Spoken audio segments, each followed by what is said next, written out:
All right, Shalom Yasharallah, peace Israel. First and foremost, I would like to give all praises, honor, and glory to Yahweh, Bahashim, Yahweh Shai, Bahashim Akakadash. Double honors to our apostles and elders of Great Millstone who rule well and who has taught us this truth, and also peace and salutation to the hopeful elect out here laboring in truth and sincerity in four corners of the earth under the standard and the banner of Yahweh, Bahashim, Yahweh Shai, Bahashim Akakadash. All right, this is the brother Karab here from the GMS Boston camp. And just want to go into a quick lesson. The Lord's will let this lesson be edifying. All right, and this lesson is based off of an article that's on RT News. All right, and it says, Atlantic fuels white supremacists, fears with claims oath keepers, militia packed with cops and vets as in veterans, are plotting civil war.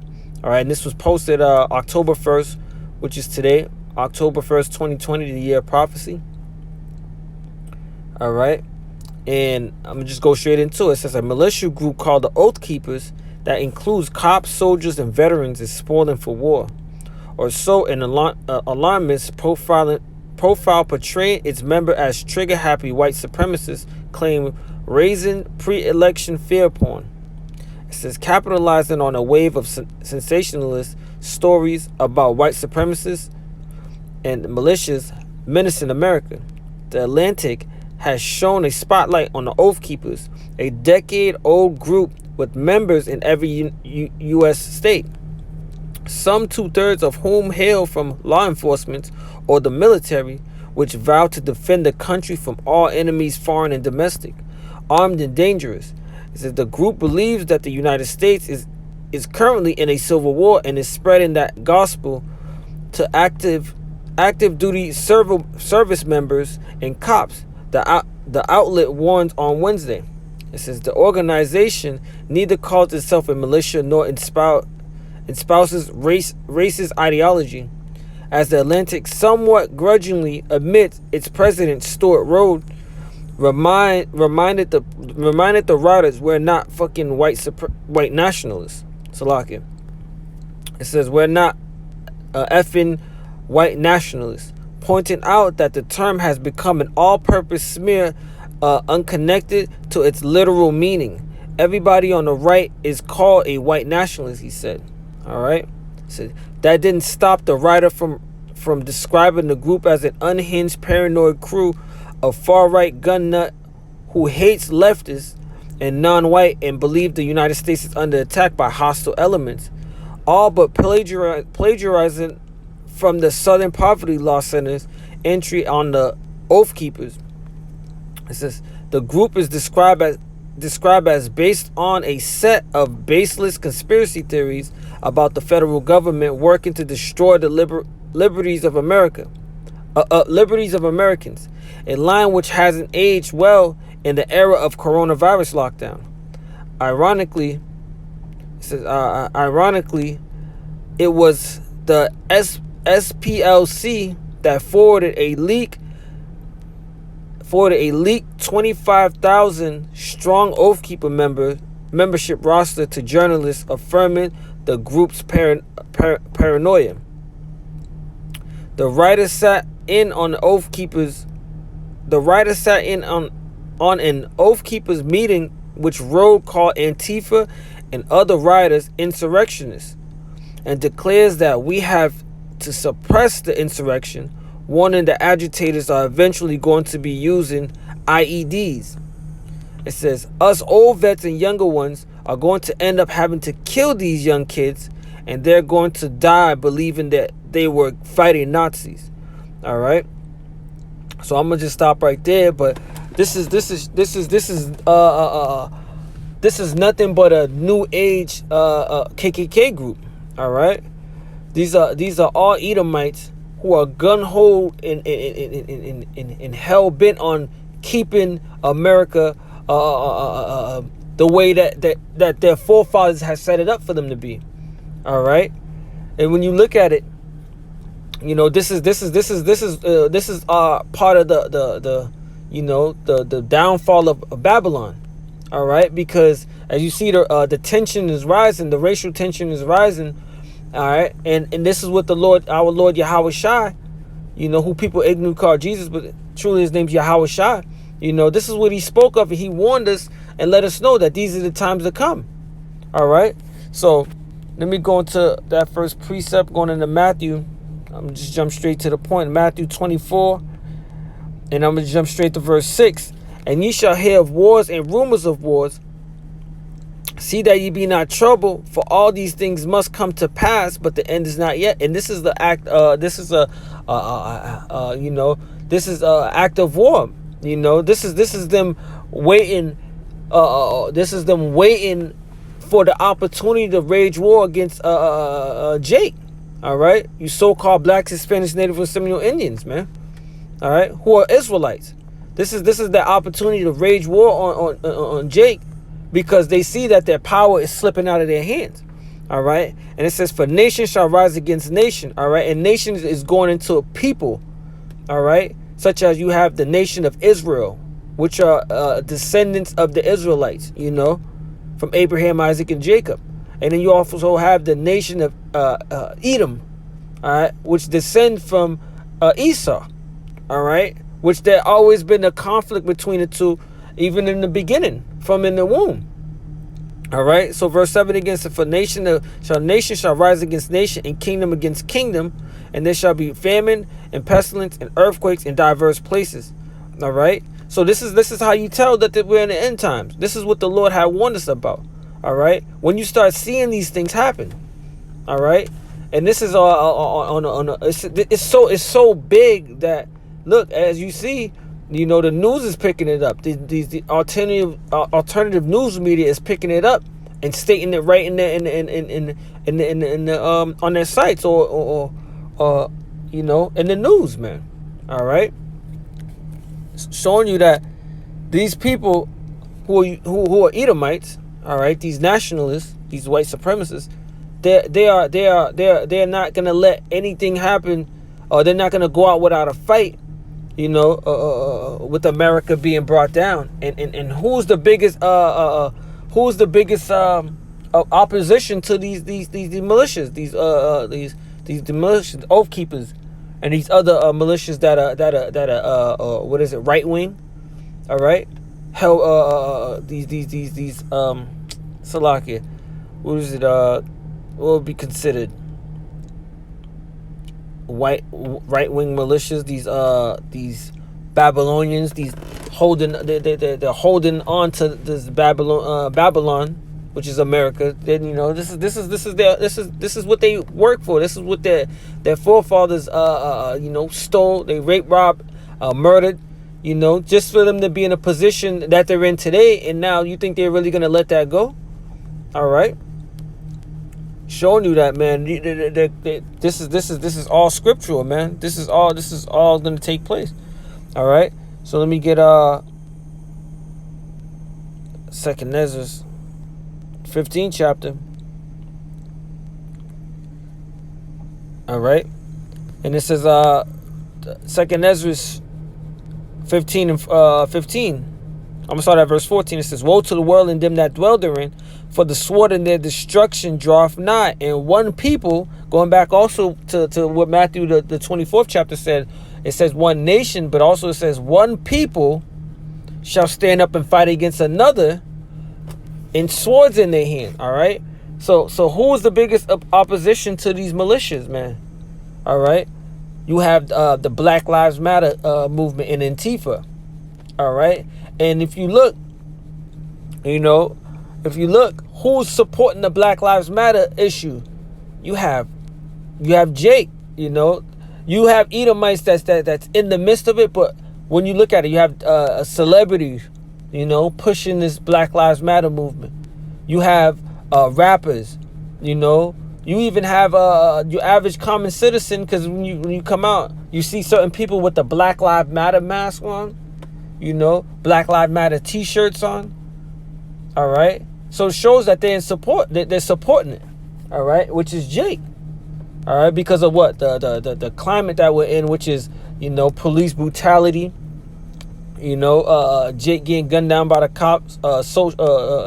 Systematic oppression and injustice. All right, so showing you that this is what they're trying to hold on to. All right, and their opposition is Jake, primarily, who are Israelites, first and foremost, you so-called blacks, Hispanics, Native Assimilated Indians, all right, but also what he said about the Antifa and Black Lives Matter movement. And in that quote, going back to it, it says, U.S., us old vets and younger ones are going to end up having to kill these young kids. And they are going to die believing they were fighting Nazis, all right? So what it's saying, they're going to go out without a bang, man, all right? They're not going out without a bang. They say they're going to have to kill some of these kids, all right? I'm continuing on. It says, the Oath Keeper were banned from Twitter earlier this month for supposedly violating its rules against violent extremist group after Roe claimed Black Lives Matter and Antifa were terrorists engaged in an open communist insurrection, and urges Trump to deploy the National Guards across the country, calling the street assassination of a Trump supporter in Portland the first shot of a civil war. All right. So once again, that's who they're going against: Black Lives Matter and Antifa. All right. And they want Donald Trump to do something, but it's just showing you that they're just waiting for the cue. They're waiting for that cue to grab up their guns and go and start slaying Jake. All right. So and also when you look at the movie The First Purge, all right, that's a prime example, all right, of when Jake, they had the purge had started, and Jake was out there partying and bullshitting, and the numbers, which is the death toll, wasn't climbing as of yet. So what they do, the government called in the militia groups to go out there and start killing Jake. All right, and that's when the numbers start raising. All right, how much more in these times? Because there is a purge coming. All right, once again, you're gonna have nations fighting against nations. All right, all different manner of people going against each other. All right, but they talk about an insurrection. All right, we get that in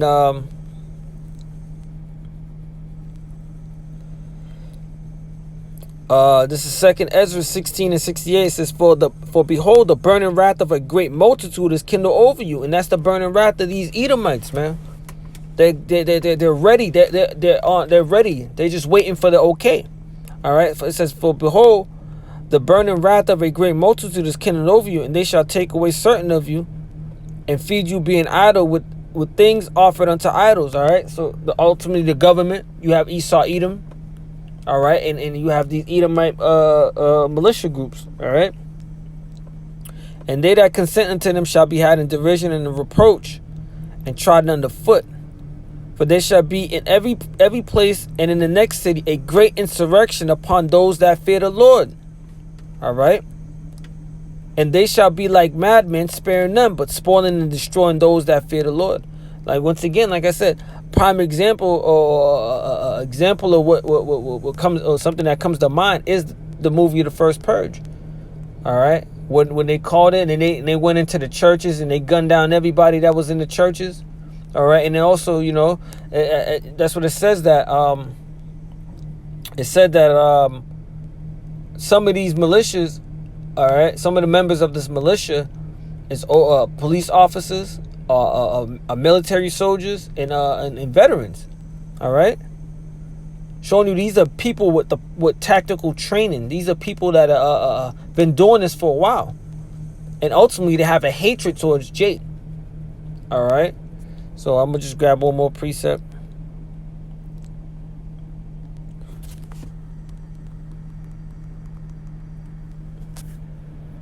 All right.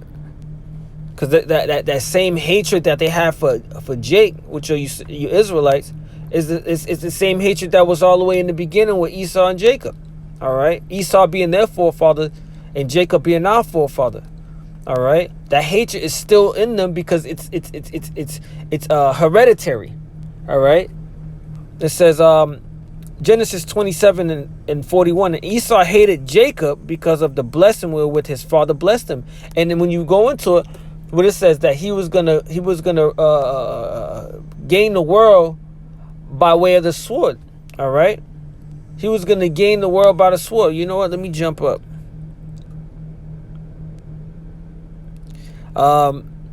Verse 38, and it says, and Esau said unto his father, hast thou but one blessing, my father? Bless me, even me also, O my father. And Esau lifted up his voice and wept. And Isaac, his father, answered and said unto him, behold, thy dwelling shall be the fatness of the earth, and the dew of heaven from above. And by thy sword, all right, thou shalt live, and shalt serve thy brother. And it shall come to pass, when thou shalt have the dominion, that thou shalt break his yoke from off thy neck. All right. So what? There was gonna be they was gonna take the earth by way of the sword. All right, and that's what they did. Hence why they're here today, and they receive and they're in power. Going back to Job 9:24. All right. But in this verse 41, it says, and Esau hated Jacob because of the blessing wherewith his father blessed him. And Esau said in his heart, the days of mourning my father are at hand, then will I slay my brother Jacob. All right. And it's showing you that in all in history, they've been slaying our people. But this time, this hatred it has intensified because what? They're at the last end. They're at the end of their world, the end of their rulership. All right. Get my last precept. So it's intensified. All right. It says 2 Ezra 6 and 7, and then answer I and said, what shall be the part and the son of the time, and what shall be the end of the first and the beginning of it that follows? Which shows you that there's going to be a time period where something's going to get cut off and something new is going to be issued, which is the end of Esau's world. Was talking about an age. All right, so Esau's rulership is going to get cut off, and what the new world to come is going to be the kingdom of Yahweh Shai, which is the kingdom of Yasharallah. All right, and it says, and he said unto me, verse 8, and he said unto me, from Abraham unto Isaac, when Jacob and Esau were born of him, Jacob's hand held first the heel of Esau, but Esau is the end of the world, and Jacob is the beginning of it that followeth. All right, so Jacob is the beginning of the world to come, and what you have a changing of the guard. You have a transitioning that's going on right now. All right, you have all the statues being pulled down. These are statues that their so-called great men had, which are demons. All right. Which are straight demons, which they what it says, on their glory shall be shameful spewing. All right, their statues are being broken down, and now what they're doing, they're trying to hold on to that, and it gets to the point where they're even out there blocking them with their guns and stuff.